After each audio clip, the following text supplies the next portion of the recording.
From the Middle Tennessee Association of Realtors, you're listening to Tenets in Common, a podcast sharing stories, motivation, and insight into the real estate industry.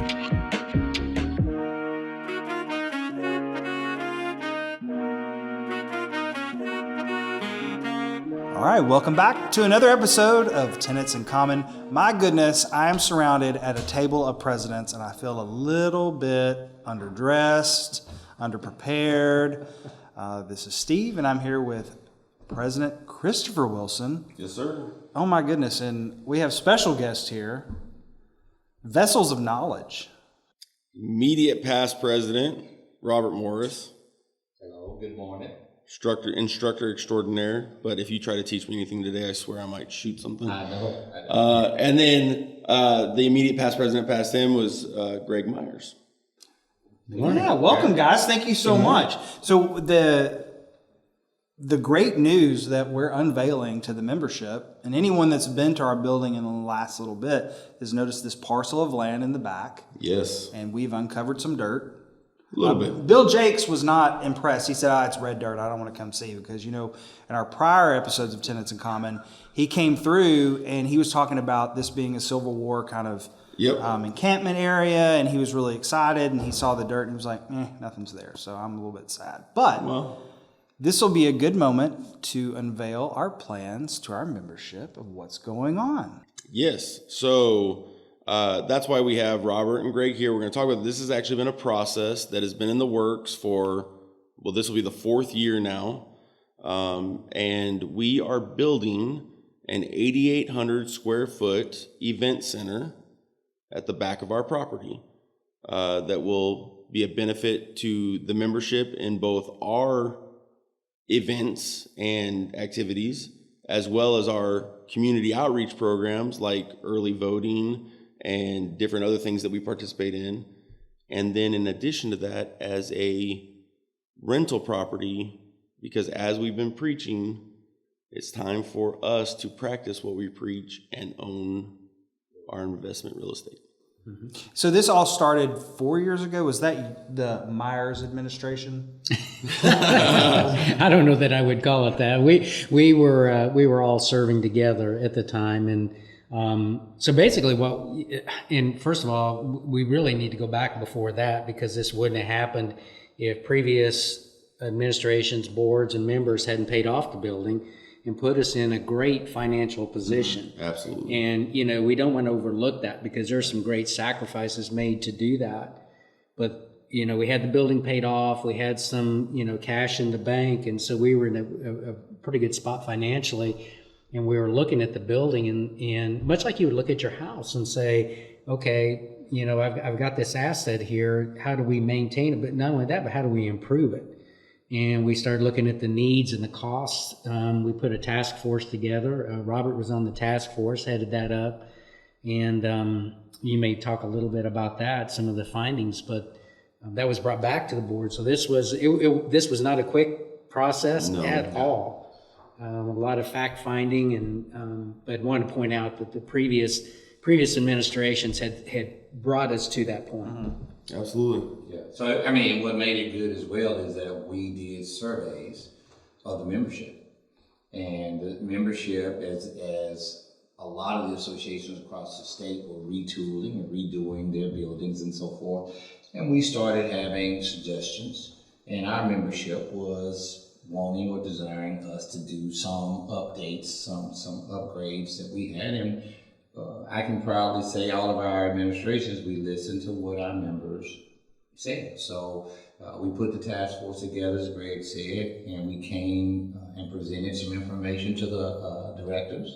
We were in a great financial position, and so we said we'd do that. So not only with the building, that is a continuation under President Chris, because we did the retooling inside the building, which was started with Greg and finished with me. So all of those pieces that we put together were to be a better member service, to have something that the members could be proud of, and that they would be able to come in, facilitate adding extra rooms and so forth. So we did a great job. And I like what you've emphasized that you surveyed the members and you got responses from the membership. This wasn't somebody's tower they wanted to build. This was a member driven piece. Yes, sir.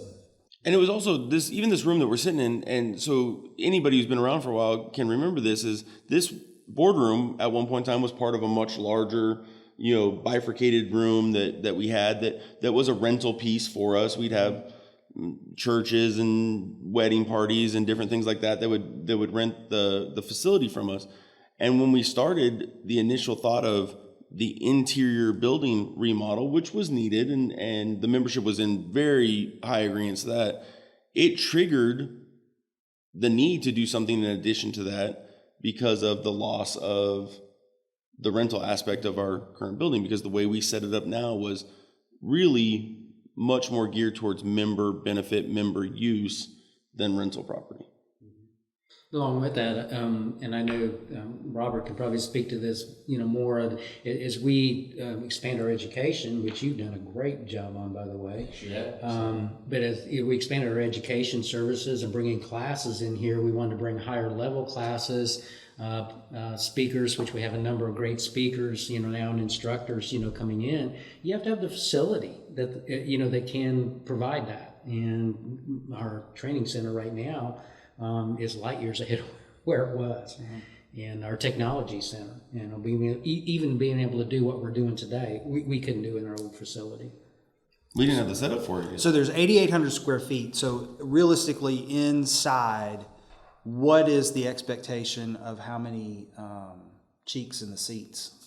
Chris, you just talked about that the other day. Yeah, so we have it set up to have multiple different configurations. It's the coolest part about this is the main auditorium part will be kind of a blank slate. We have amazing member services committees, and they are the most innovative and intelligent people when it comes to. Oh, I'm serious. Creative. Thank you. Yes, because seriously, they do things that I still don't even fathom how they come up with it all. So, but that's one of the things they kind of requested. They want to be able to change the environment based on the event. And so the main auditorium part is a big open shell. And so depending on how you set that up, if you wanted to do, say, a massive class, you're going to have a big speaker come in and you're going to have more stadium-style seating for a big class, I think it'll seat 440 is the number that they had projected. If we do like banquet style, I think it'll go 350, 380 with banquet tables in there. Or the actual capacity, if we were doing more of a stand-up party type event or something like that, is actually up to 700 people in the event center. It also provides, of course, kitchen, bathroom, storage area. There's a ticket box, coat closet, a foyer, entryway kind of area outside, patio covered and uncovered. So a lot of event space, a lot of open use ideas that can be taken advantage of. Well, we are in a prime position, south of Nashville, north of Chattanooga. We cover a lot of territory. We're a growing association. This is pretty good timing. This is good stuff. Actually, we've had a record number of people joining our business now, and that's across the spectrum. I think at one time we were averaging 60, 70 people in all of our orientation classes. We're now at about 24, I think 86, the last number that we had, and that's continuing to grow. Our last orientation class was 60. So we see people still wanting to start their careers in real estate, which is a good piece. As Greg has said, we are debt free, and we're able to leverage. We use a lot of our money. As a matter of fact, the expansion that we did interiorly, as Chris mentioned, we paid for it out of our own money. So we still don't owe anybody based on that. So a lot of the agents or a lot of our members can be at ease that we are good stewards of the money, and we are also listening to what they need. And I'm like Chris, I'm excited that we finally, as a real estate organization, got in the real estate business, as opposed to us renting out big facilities to be able to do our Christmas party, our installations and stuff. It would be nice to have our own facility to be able to do that. Well, and bringing in, Greg brought up the fact of bringing in bigger speakers. We've already hosted RLI. That was the first event after the pandemic of them having in-person meetings here at our building. And we could have had it when the building is built. We can bring RLI back, Realtor Land Institute, another component of NAR. We're having the Auctioneers Association come in for their annual update of CE. We're right off 24. We're in the middle of the state. Think about if we could move them into this event center, how many auctioneers across the state of Tennessee could come in, and we're the showcase. We're a part of the whole real estate ecosystem as we continue to grow, and you guys are all plugged in nationally. Candy's plugged in nationally. We really can use this to enhance the business of other members. Absolutely. I totally agree with that. Yeah. Well, good. I'm glad you didn't disagree with me. That would have been awkward. I am a people of the study. I never would do that, Steve. Never would. So we have the education piece, but another topic we probably need to just discuss a little bit is what it's actually, what's it's saving our association. I don't, and it's a big task every year when we try to go out for special events, because we outgrew this facility, and that's something we looked at, what we spend, renting other facilities and going to different places was just, when you look at that number, you're like, oh my gosh, now we just walk across the parking lot. So there's going to be tremendous savings there. Well, Greg, talk a little bit too about how this conversation even got started. Back when you guys first started talking about this, like how did this come about? How did it kind of progress from the origination of it all? So that was kind of interesting because, like I said, I mean there was so much work that was done before to get us in this financial position, and so I would liken it just to your own personal household. I mean, if you have an asset in your home, and so you have some money in the bank. We had some good years because of the growth and being very frugal, and then you look at it and you say, well, I don't want my asset here, to deteriorate. And so we have to start putting some money into it and to upgrading it, and also to make it more desirable for people to use, people to come in. When we had our, grand opening, people were walking in the door saying, man, this is awesome. I can't believe it. This is so cool. And that was so great to hear, because we never heard that before. Not that we didn't have a nice facility, but they were proud. They were proud of what we have here. And so we started looking at, when it first, concept, I think maybe you and I, and there's a handful of us, were starting to talk about this, the treasurer, and or we were looking at the finances and saying, okay, what can we do? And it kind of grew from there. I mean, it's like I said, this was not a quick process. Right. It was very well thought out, and a lot of time put in. You put tons of time in the new facility. The hours that go in behind the scenes are, I don't know, countless. It is. And Robert, when Greg talks about that idea that it wasn't just even a discussion around the table one time, we put together a separate subcommittee. That's correct. That you headed, a task force that you headed.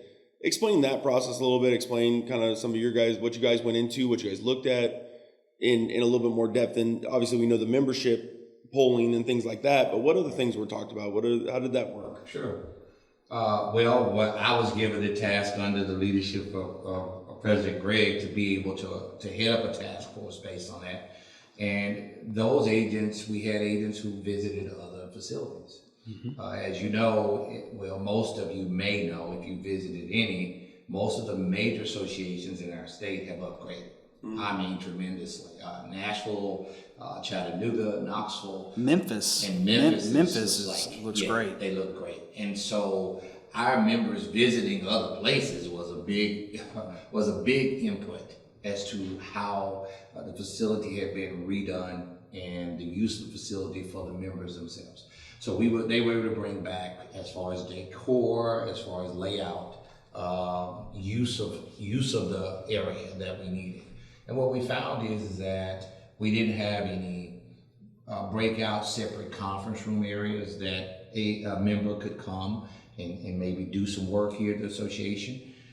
We only had one conference room, so if the board was meeting, we had no place for them to go. So we looked at use of the space and how we could maximize that particular space. And of course, upgrading the education center was a big piece, because the latest technologies, the screens, everything that we brought in were kind of huge. So we looked from A to Z as far as what could be a better use of the facility and upgrading it for our members' use.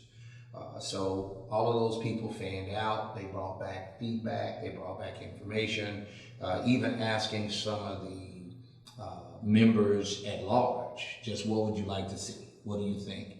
And we had recommendations on decor, to upgrade the decor, the look, the more modern look that they would want it. And as Greg said, they wanted to feel good and they wanted to be proud of the facility that they were in.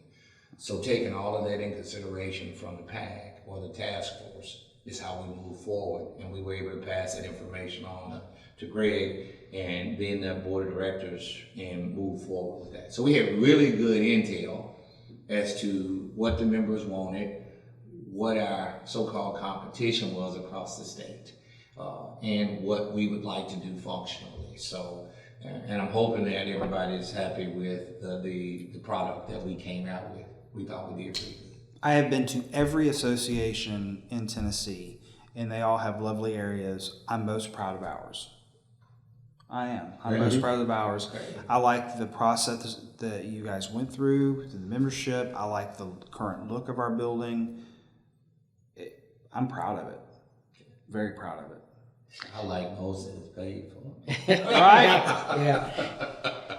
Well, that is the important part, though, because we're, in this case, a fiduciary for the members' money and making sure it's spent correctly. And when that task force went through all of this too, we looked at, we had some, let's just throw it on the table. We had some security issues. This facility wasn't set up, security wise. So, and we looked at, how do you attract, future high quality staff? And we got a good one right here. That's right. Okay. We do. So, they want to come and work at a great facility as well. And then, when you talk about the event center, we said, okay, let's look at the kitchen, and, that's a big ticket remodel. Did that make sense? And it's like, it didn't. It didn't. Okay, to serve more people and whatever. So,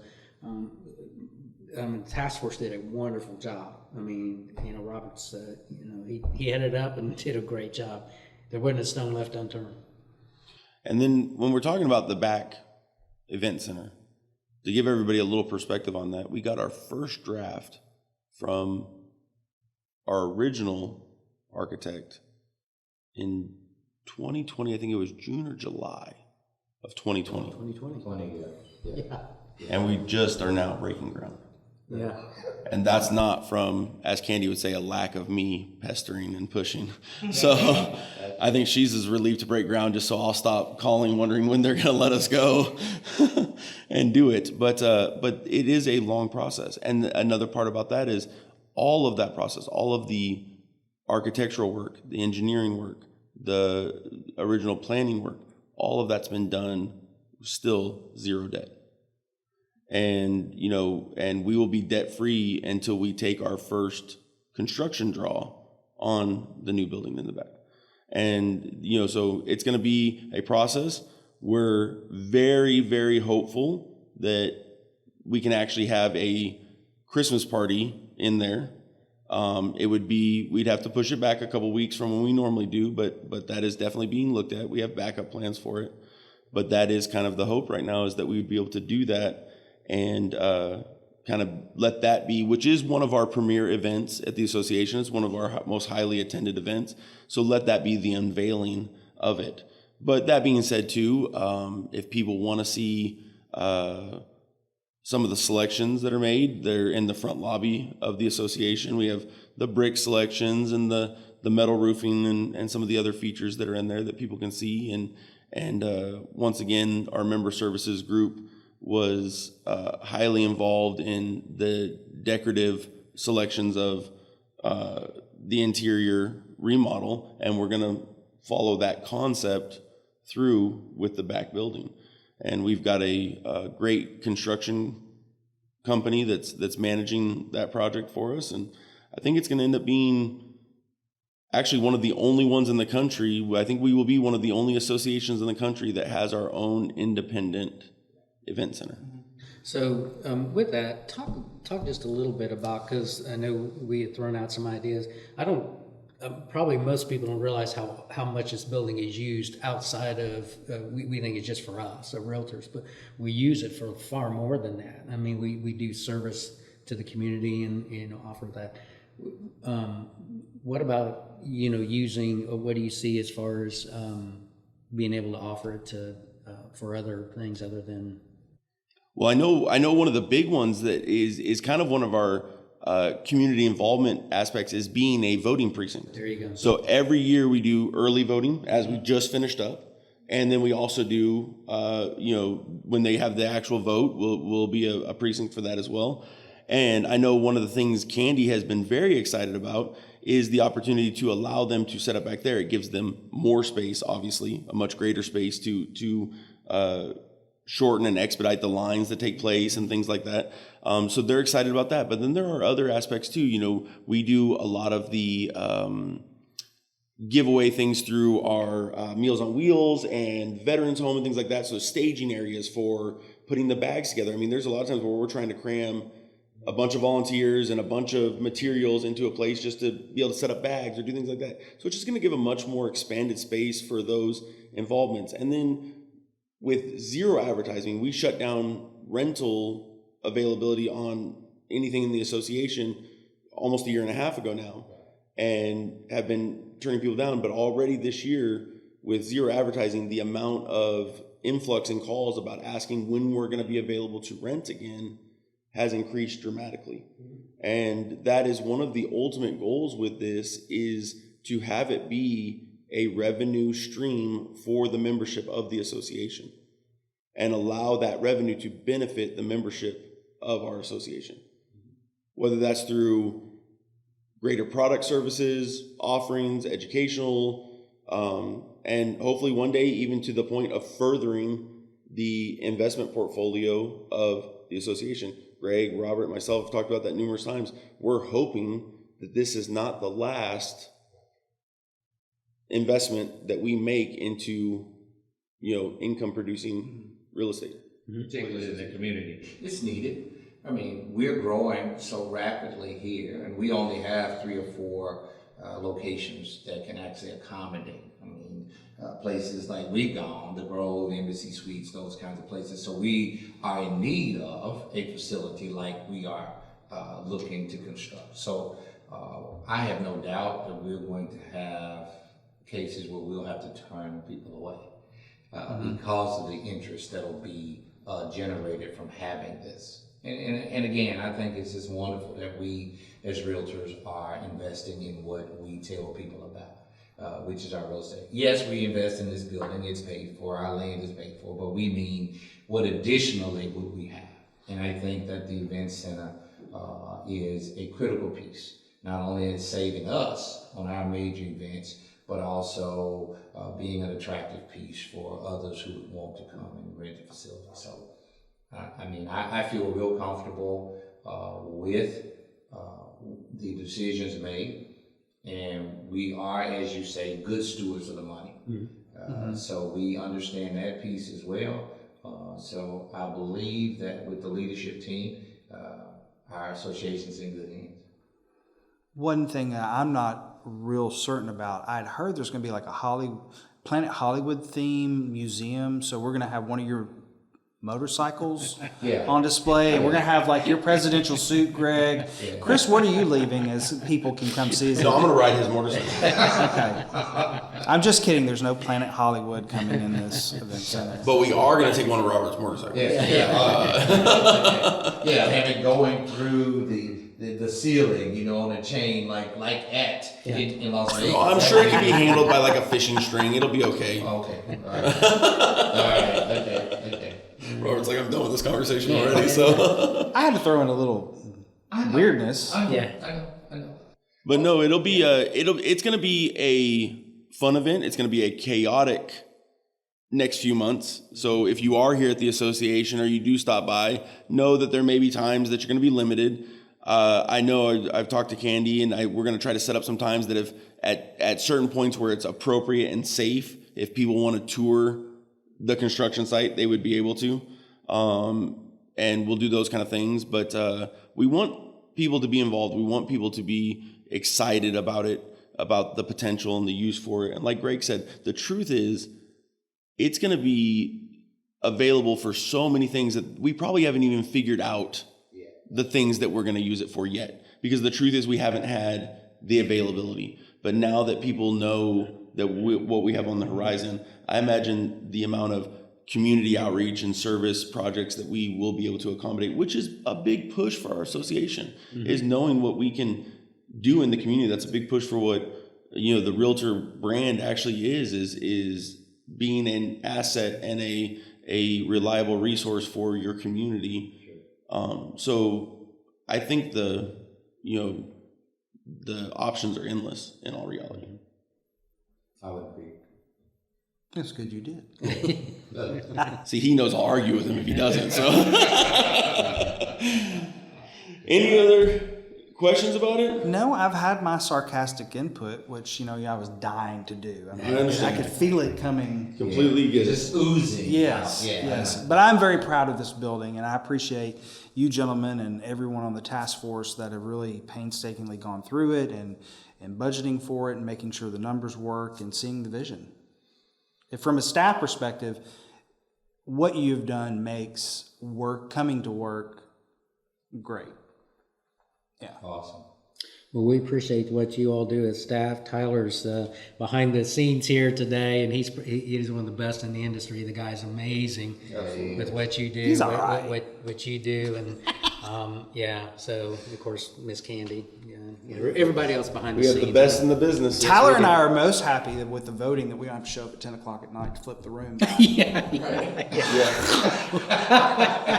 That's a plus. Absolute plus. Yes. See, we were looking out for you. Appreciate that. Yeah, we were looking out for you. But the truth is, we've been truly blessed in my time at the association. Dale Patterson then led into Chris Garrett and Lynn and Greg and Robert, and then now I've gotten the opportunity to do what I'm doing. And the beautiful thing is, I remember talking to Greg back when he first started, and this concept kind of came about. And I'm sure it came about even before him, but it was this idea of continuity of leadership, continuity of idea and thought. Because the truth is, in a year period of time, it goes by so fast. Mm-hmm. So having people be on the same page and have the same thought process as to the direction, it does help. This project could not have happened if it wasn't for the fact that from word one, everybody around the table in the boardroom was on the same page and moving to the same general direction and idea. And if there was any debate, it was literally just debate on which direction would make it better. And it wasn't a debate on whether it should be or should not be. It was which direction was going to be the best for, the uses of it. And so having them start the project and be willing to hand it off and kind of, but still be around to help see it through and help even come and talk about it like this, the membership is an important aspect of what we're trying to accomplish as a whole. So thank you guys. Thank you, Glad gentlemen. to be a part. Absolutely. Still be a part. That's right. So we'll be pushing out more information to you as this building comes to light and making sure that you stay in the loop.